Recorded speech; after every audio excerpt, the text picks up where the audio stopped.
Today on Glow Focus, we're looking at Nigeria education system policies and implementation. And of course, we have a guest built to speak to us shortly on the program. Nigeria's education system is built on the national policy on education operating the 6-3-3-4 structure. Despite excellent policy blueprints, implementation is severely hampered by poor funding, inadequate infrastructure, and political instability. Bridging the gap between developed nations and realizing the future prospects requires a systemic reforms. These angles are what we are about to look at. You can join the conversation by tuning in. And of course, you can also call us via the various studio lines which we have called. You can also reach us back on 0805 551 1110 or 0706 677 1822. You can also leave us comments on Facebook. We'll definitely read it out to join the conversation this morning. We are talking to Mr. Adebisi Aduloju, who joins us honestly. Good morning, sir, and happy new month. Welcome on board. Good morning, Glow Crew. It's Good a pleasure morning. being with you this morning. Good morning, sir. Okay, thank you very much for joining us. It's July, it's a new month. And now we're looking at Nigerian education system, the policies and the implementation so far. Over the years, we've seen different, administration in Nigeria bring out a blueprint, the way to go for the Nigerian educational system. We've seen several reforms as well. Recently, the federal government of Nigeria put things together to make sure that we have an harmonized, curricula to follow for the system of our education. How well have we, gotten ourselves educated academic-wise in Nigeria? How was it and how is it now? Because you belong to almost the two generation. You have seen from before and you are seeing what's happening now. Well, thank you over there. Uh, Education is the transmission of knowledge and skills and the development of character traits. It is a process of acquiring and sharing knowledge, skills, values, and habits.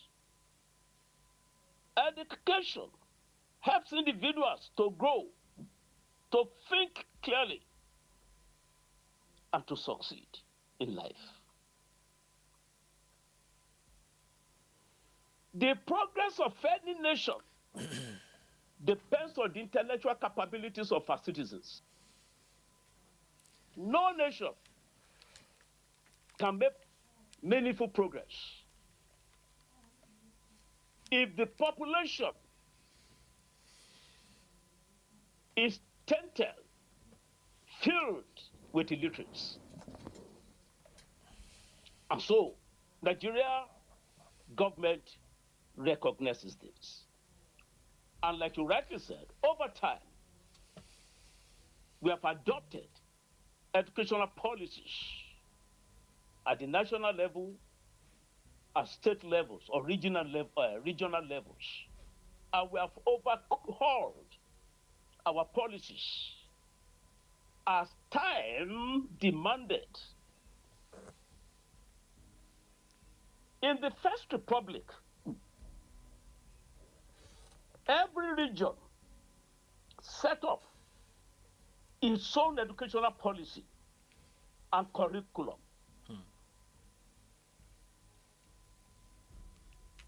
The federal government had little say on the policies in the country. It was strictly regional affairs. And that was why there was free education in the Western region. It was not free in the Southeast or the Eastern region. It was not even embraced Despite the fact that it was free in the north, it was not even embraced. It was not their priority. So, every region took care of its own citizens, education-wise.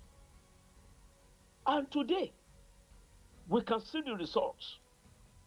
In the Western region, it was made compulsory, mandatory, that your child must attend the minimum education level, which was elementary education.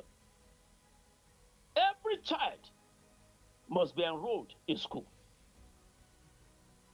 And it succeeded. Government funded it. Government funded other aspects like health up to secondary school level, education up to primary school level, subsidized at secondary level. Scholarships were given to undergraduates studying at home or abroad. And that was why the foremost educationalists in Nigeria came from the Western region. As at 1980, the Chief Justice of the Republic of Gambia was a Yoruba man. The Chief Justice of Benue State was a Yoruba man. All these people were products of the free education in the Western region. So that whether your parents were poor or rich, education was accessible because it was mandatory. At the national level, even though it was in the policy, but it was not implemented, the regions decided whether to implement it or not. So, when regionalism collapsed and we entered unitary system, federal government had now to formulate a policies again, saying it is compulsory, but not free. In 1983, in 1979, government proclaimed free and what they call qualitative education. By then, under Shagari administration, MPN, but it didn't work. It was only in words. And then, over time, under the military, we began to see the rise of private institutions. And then when the economy began to collapse, funding of education was now reduced. Some states could not even fund education. It happened in those states. Public schools almost collapsed, virtually collapsed everywhere, because governors of state governments could not fund it in view of the meager allocations they were receiving. All our funds were channeled toward fuel subsidy, foreign exchange subsidy, leaving little or nothing to the governors to implement anything, especially education. But now, allocations have doubled, tripled, and then governors are now employing teachers, trying to revive public schools. So, today, they are talking of overhauling the system. At the time, we found that the old system could not address changing worldview. The changing world, we adopted the 6334 system up to tertiary education. But then, it was misunderstood. The problems against that system, no funds to implement that policy. State governors didn't have funds. They abandoned education to private schools. And many of our people who could not afford the fee charged in private schools terminated the education of their children. So many students opted out of school. All right, thank you. Again, Okay. the 633 system was misunderstood. People will leave just 3 and opt out and go to learn some skill. That was not the intention. The intention was that at GS3, you discover your talent, your area of strength, so that by the time you enter SS, you go to your area of specialty, and then before tertiary institution. All right. That is where we have found ourselves today. Thank But you. I can assure you, population explosion now, yes. But in the First Republic, it was better.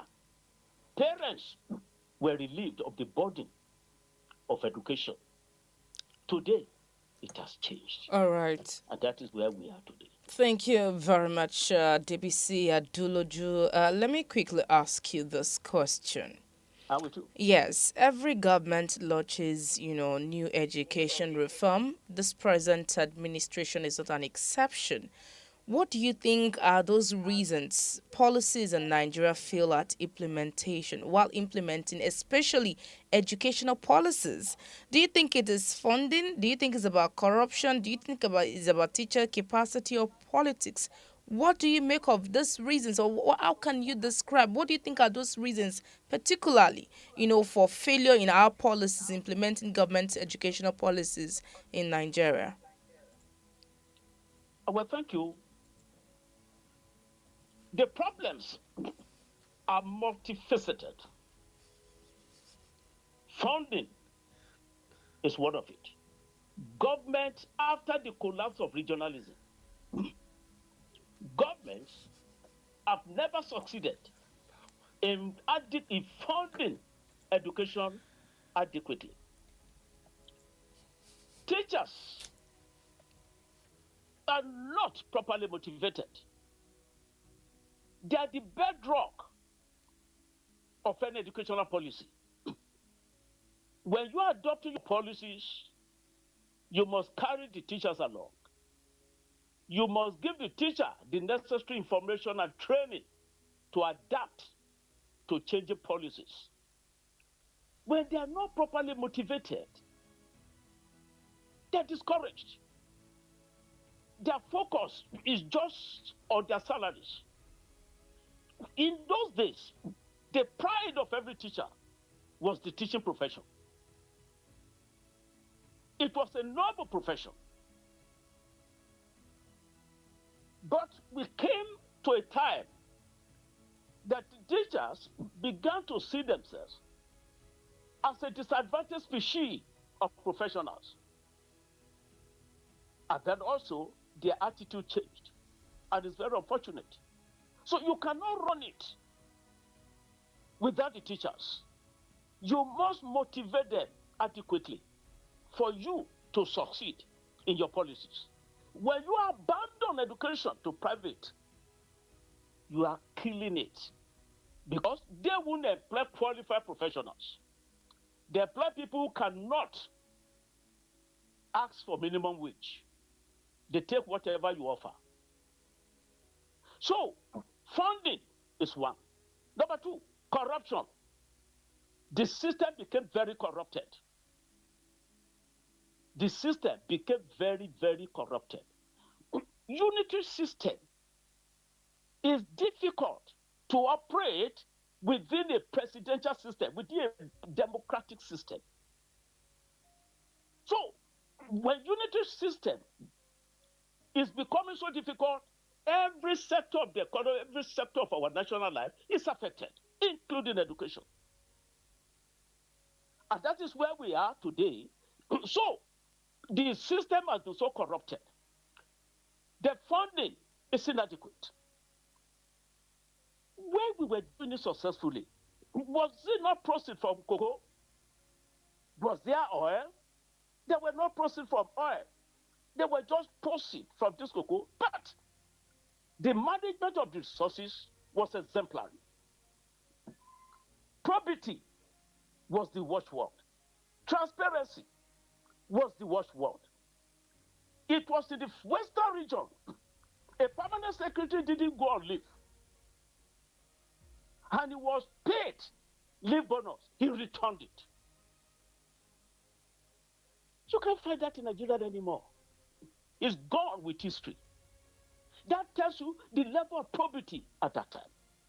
Teachers, salaries were often delayed, but they were not complaining because they had pride in the job. They didn't see other professionals better than themselves. They didn't see other professionals better paid. But the thing changed overnight. And the teachers began to grumble. The pride they had in the profession diminished. And you can't blame them. So, what we need to do is adequate funding by state government, by federal government. Motivate these teachers. Get the public school back to life. And make sure those who are in the teaching, who are in the schools, are professional teachers who have undergone the training and who understand how to dispense knowledge and skill, who can guide the students along choice of subjects of profession in future. All those ones have collapsed. So we can get back. All right. Thank you, Mr. Thank you, Mr. Aduloju. Thank you, Mr. Aduloju. If you're saying teachers are poorly motivated, why teachers deserve better welfare? Some parents, complain about absenteeism, poor commitment, and examination malpractice involving teachers. Should welfare come before accountability, or should both go together? Yes. All these complaints from parents. Yeah.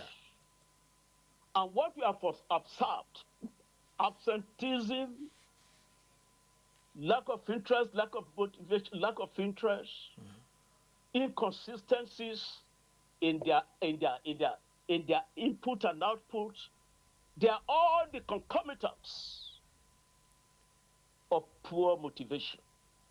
They are all concomitants of failed educational policy.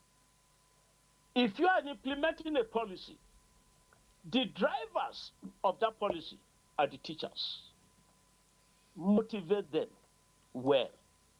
Let them restore the pride they have in the profession. Don't let them see other professionals as being better than them, better motivated. Restore their pride. And then you will see them, they will get back to work and satisfy their conscience. Their conscience, satisfy the conscience of the parents and the students. And we see a change. You are complaining, yes, absenteeism is there. Yeah. When you look at the root of the absenteeism, you will see poor remuneration, poor training. In fact, in many cases, lack of training. And that was not the issue in those days. And we are saying, go back to the original boundary line. How was it working there? Let's get it right once again, and then we can move forward. Absenteeism will go away. Otherwise, any teacher who indulges in absenteeism, will be disciplined. Why not? Will be disciplined. Okay. If you're just joining us, you're listening to Glow Focus, live on Glow 99.1 FM Akure State, Akure. And of course, we're talking about Nigeria education system policies and implementation. Our guest is a public affairs analyst, Adebisi Aduloju. Mr. Aduloju, let's look at a few things. I want us to go a bit, more practical now. A quick check to the top 10 most educated states in Nigeria by literacy rate. We have Imo State with 96%, followed by Lagos State 96, Ekiti State 95, Rivers State 95, Abia State 94, Anambra 92, Osun State 90, Edo State 90, and of course Enugu State 89, and of course Cross River State 89. After looking at that, we have seen states compete, for honors. And especially, each of them are very interested in how their secondary school students, how they fare in, national examinations. And of course, we see kids are getting decorated. Of recent, a Nigerian female student, at 16, bagged honors, became a chartered accountant. A lot of persons were asking, how was our educational ladder and all of that. A quick check to countries of the world as well. We have seen that, ahead of the major West, that is Europe, we have Singapore, and of course other countries who have dominated mathematics, reading, and sciences. We have Finland and Canada who have been very consistent, topping the West. And of course, according to research, we have the United States and United Kingdom. Looking at teachers' welfare, since you were discussing earlier with Kingsley Iniovosa on the welfare, it means without good teachers, we cannot have good education. Let's look at welfare. In Luxembourg, they are leading globally. They are leading with a public investment in education, and average teacher's salary starting from $141,000 per year. Germany and Switzerland are following at $100,000 per year, and others. Are we doing badly that our teachers are not well equipped to be able to produce good students who in turn will come back and be very good products for the Nigerian society? Well, thank you, Mike.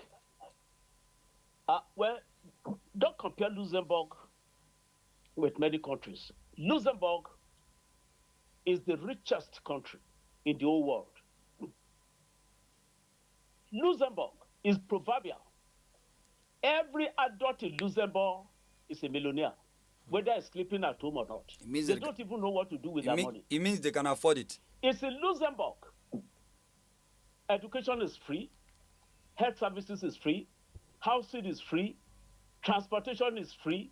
The only thing you spend money on in Luxembourg is feeding yourself. And when you reach the adult age of about 18, your account is credited with $1 million of their currency. They're so rich. What do they have? The oil. And the population is small. If we were controlling our resources in Nigeria, South would have been moving towards Luxembourg. Southwest would have been like Europe. I speak with every sense of candor and responsibility.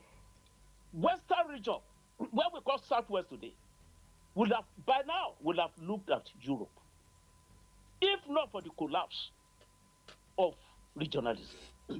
When you look at France, when you look at United States and Canada, Canada has the highest population of educated people.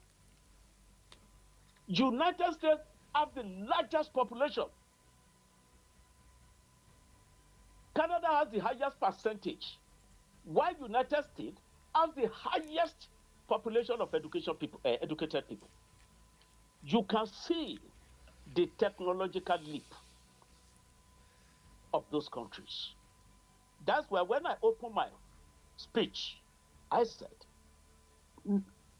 the progress, the advancement of every nation is tied to the intellectual capabilities of our citizens. You can see the result of education in United States, in Canada, in Japan, in China. Education. You focus on your skill at a stage, and then those skills are developed. The teachers, look at what teachers are earning elsewhere. Look at what our teachers are earning. They are incomparable. They are incomparable. And it was not so before. Teachers were earning good pay. In the Western region, where I belonged, good pay. And that was, teachers there did not feel cheated. Never felt cheated at any time. Their pay was good. Their pay was comparable to what you pay other professionals.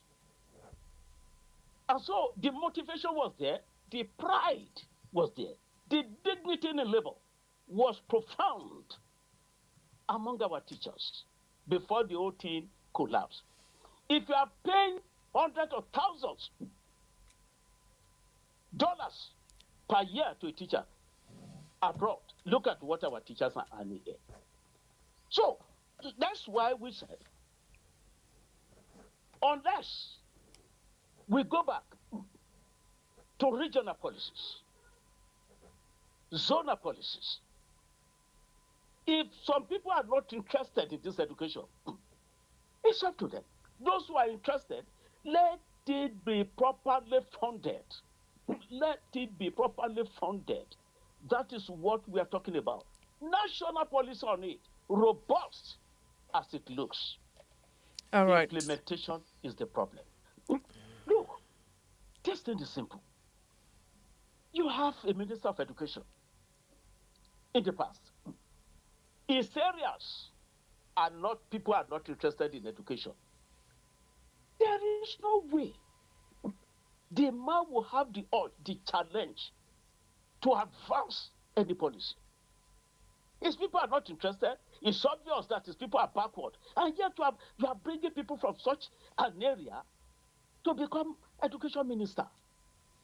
You are killing education sector. Pick a man from a zone where the educational policy is sound, where the people are well educated, and you will see what is going to pursue for the entire country. That is the way it works out. Thank you. When I was in Kaduna, the rector of the Polytechnic was a Yoruba man. And they came to him that your curriculum is crowded. On Friday, you are still in class when people should be on their way to the mosque. Can you change your curriculum? And he said the curriculum we are using is developed by the National Board of Technical Education. They say we are not concerned about that. We are concerned about our people here. When our people leave this polytechnic, they are not coming to your state to ask for employment. So adjust it to make it comfortable. Our people, the students are complaining that it's crowded. He said, but that's the policy. He said, no, we don't want that. All they right. removed it. All right. They put a northerner there. And it crashed the curriculum. Thank you very much. By 10 o'clock, there is no more school in the polytechnic on Friday. Everybody goes home. From home, you go to mosque if you want to go to mosque. It crashed it, reduced the thing to a very deplorable level. That is where we are. Thank you. You now pick a product of that institution in future. You now make him an education minister. How will the education not collapse? All right, Dr. Adebisi Aduloju, I like the fact that you talk about curriculum there. Students are graduating, of course, some students are graduating with a curriculum designed for 1980 jobs, and that's why some persons have come out to say that the graduates that we have today are not employable. I just want to ask you, are our own policies matching AI, tech, skills and entrepreneurship, or are we still producing graduates for jobs that no longer exist? I want you to talk about that. And I also want you to talk about, if governments have lost the trust of parents and public education, can it also be regained? But I want you to begin, with the policies matching the current trend across strata of educational sector in the world. Well, thank you. Any policy we adopt must match the world dynamic system. The world is changing on daily basis. If your educational policy does not change, you will be training students that are irrelevant. That was why the 633 system was adopted. But that system today is obsolete. It has no bearing. The curriculum has no bearing with modern world views. It has to be overhauled. And that's why I believe the Minister of Education is saying we have to overhaul the 633 system,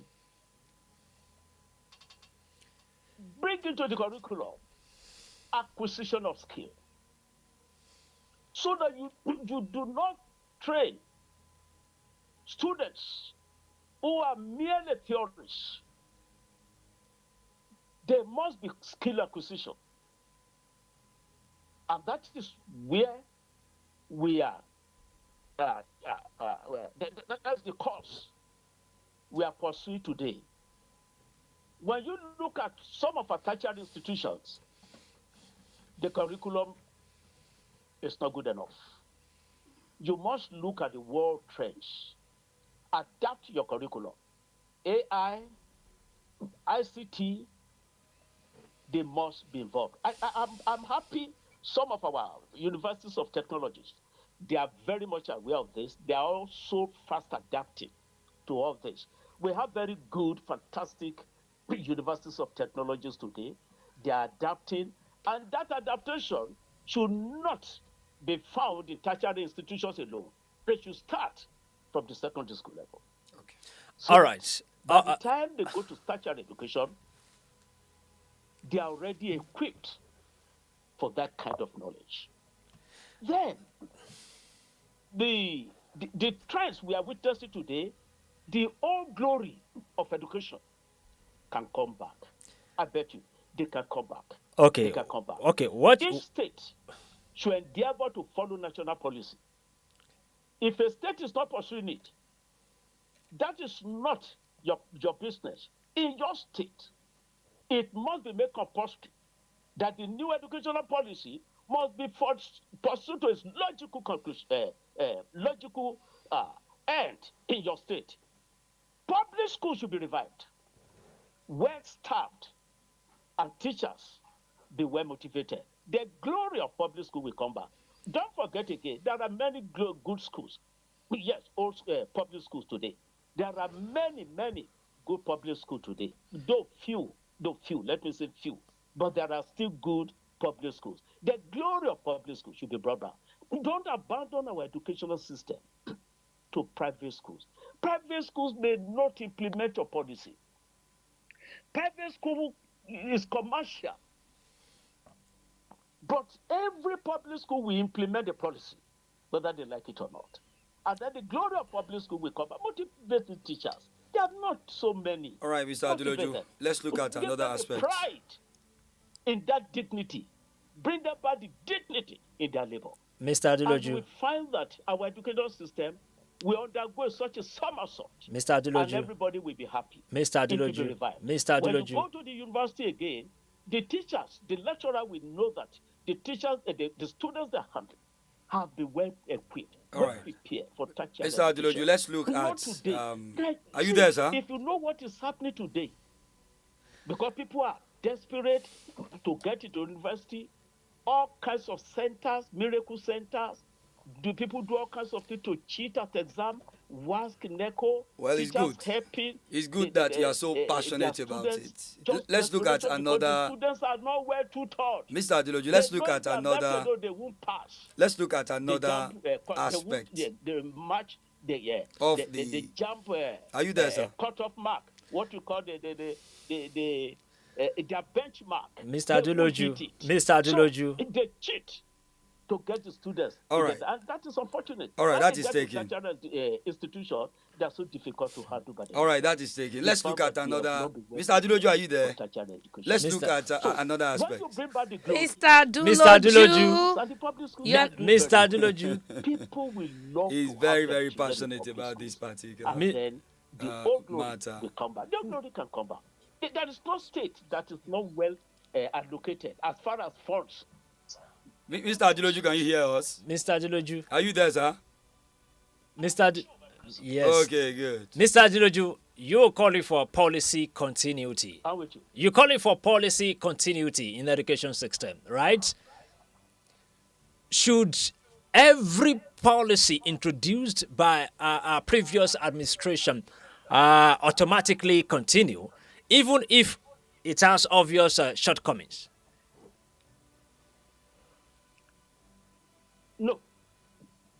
No. What? Government is a continue. Okay. If the policy is good, please continue with that policy. Because when you change a policy, that sector will be badly affected. If the policy demands review or overhaul, please review the policy in the interest of your people, in the interest of the children. But do not abandon a policy because you want a legacy policy, some of which the governors are doing today. That shouldn't be a legacy policy, except the previous policy is found to be defective, that is the only time you can alter the policy. If the policy is good, please continue with that policy. Because the policy you want to introduce, you are not going to be there forever. In your time, during your tenure, that policy may still be in the incubation stage as far as assimilation is concerned. Continue with that policy if the policy is good. If it's defective, look at the defects, correct the defects, and let the policy continue. All right, the policy of the current administration of President Bola Ahmed Tinubu, an advantage to the people. policy in education of President Bola Ahmed Tinubu, the policy education of President Bola Ahmed Tinubu. How would you assess this? Hello, Mr. Aduloju. In some areas, Yes. the policies have been good.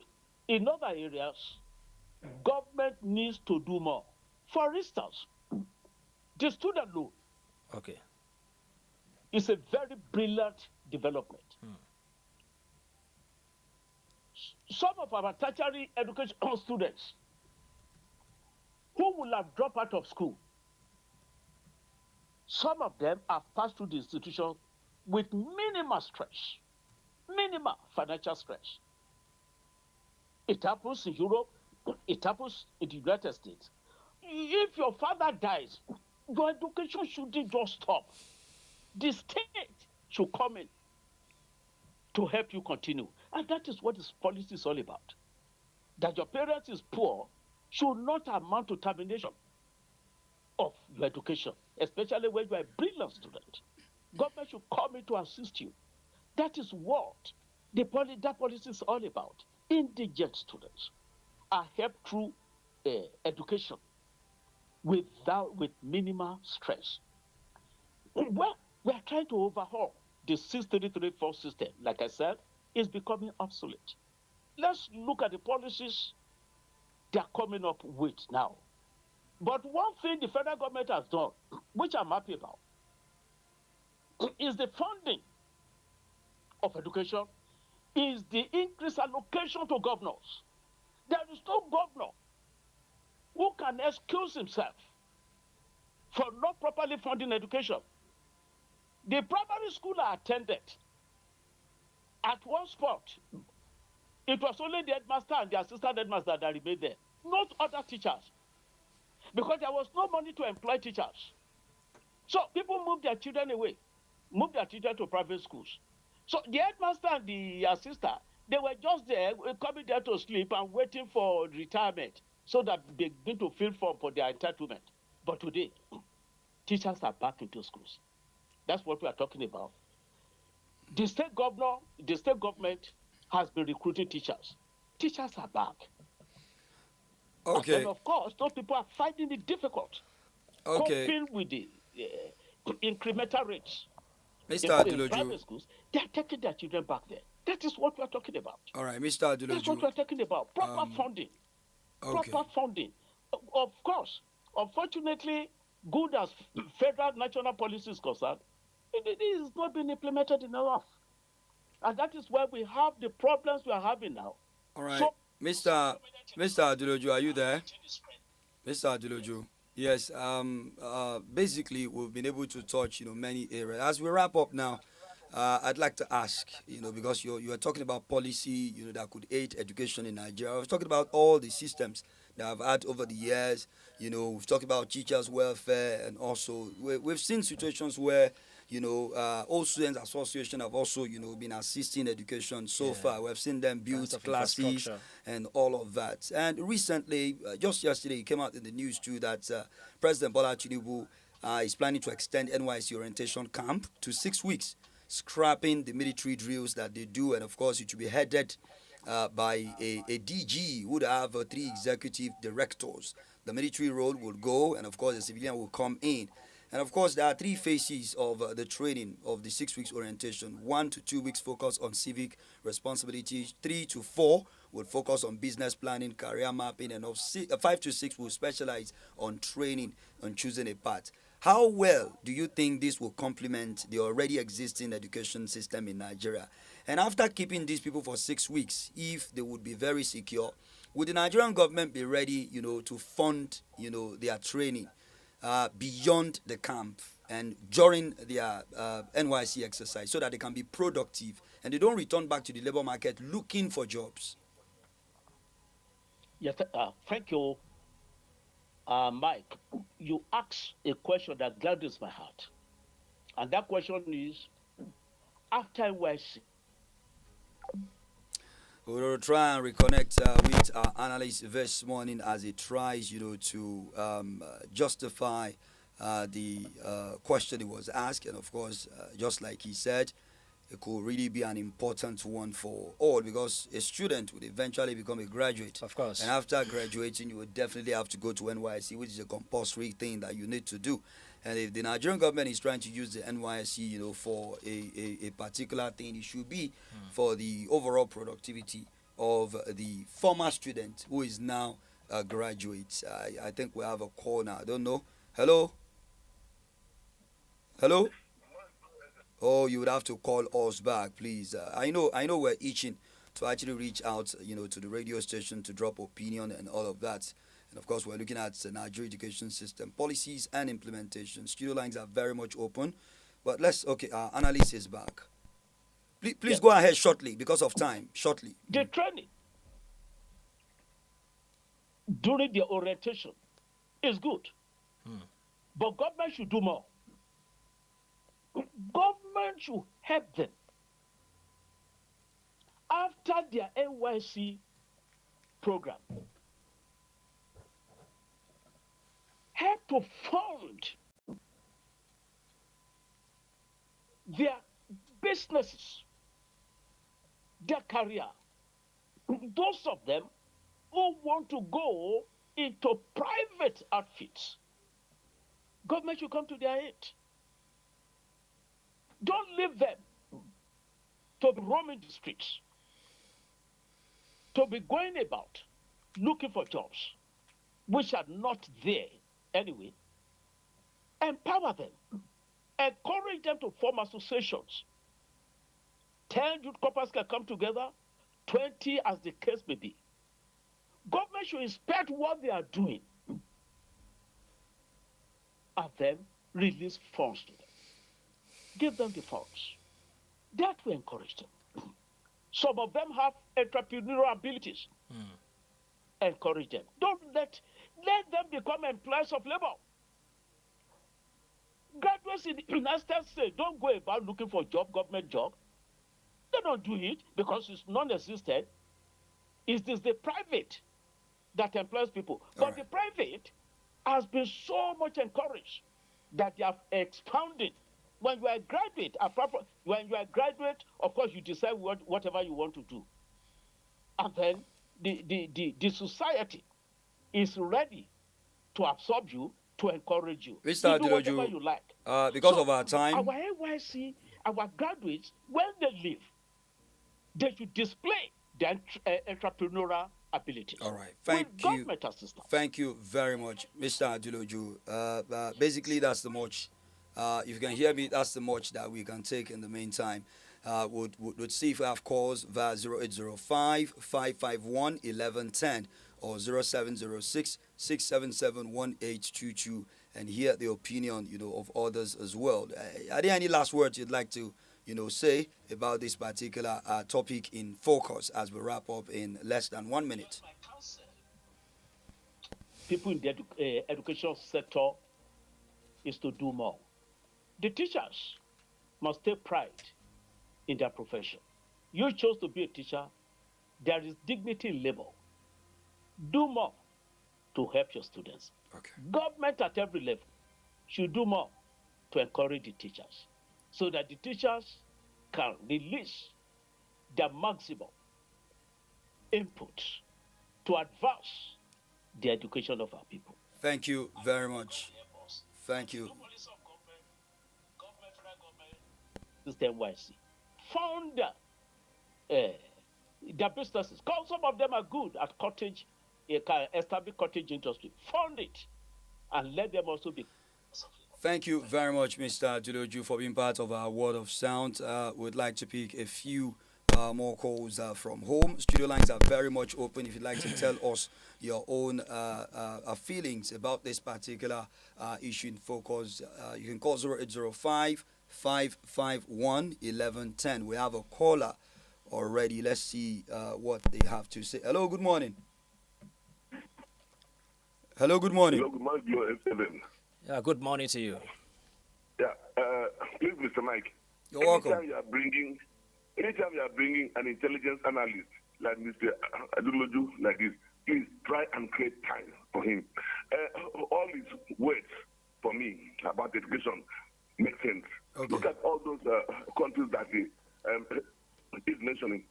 They develop as a result being educated. In fact, Globe FM is one of the media that somebody can learn a lot from. Thank you. Thank you. Thank you. Thank you very much, and happy new month. Studio lines are very open. 0805 551 1110. You can also drop us comments on Facebook, or you call the second line 0706 677 1822 to talk, give reaction about the state of Nigeria's education system, the policies you've seen so far, and implementation. And of almost all of us, have been to school, if not all of us, and we have had, passed through the ranks and all of that, primary, secondary, and, some of us went to public schools and all. We have a caller now. Hello, good morning. Hello. Hello, good morning, folks. How are you doing? Yeah, good morning to you. Yeah, my name. Okay. Please, can you speak up a bit? My name is my name. I'm calling from, okay. Please go ahead shortly. Yeah, I think the problem with the bravado with the now, I just think about the politicians. Because if you know, all these big schools around now, they are being run by the political groups in Nigeria.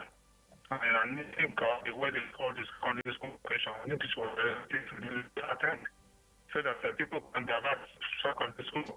So the same thing happened to our institution now, most of the universities. Some of these private universities are actually there now. And to not think well, they are being owned by all these political groups in Nigeria. So what to say something about this? So government has to fund education. And I think the way they encourage teachers for the government to have a special service bill. Thank you very much for being part of our Word of Sound today. Here is how far we could go on the program. Join us on Friday for a fresh edition of Glow Focus. It's been a swell time. We spoke to Mr.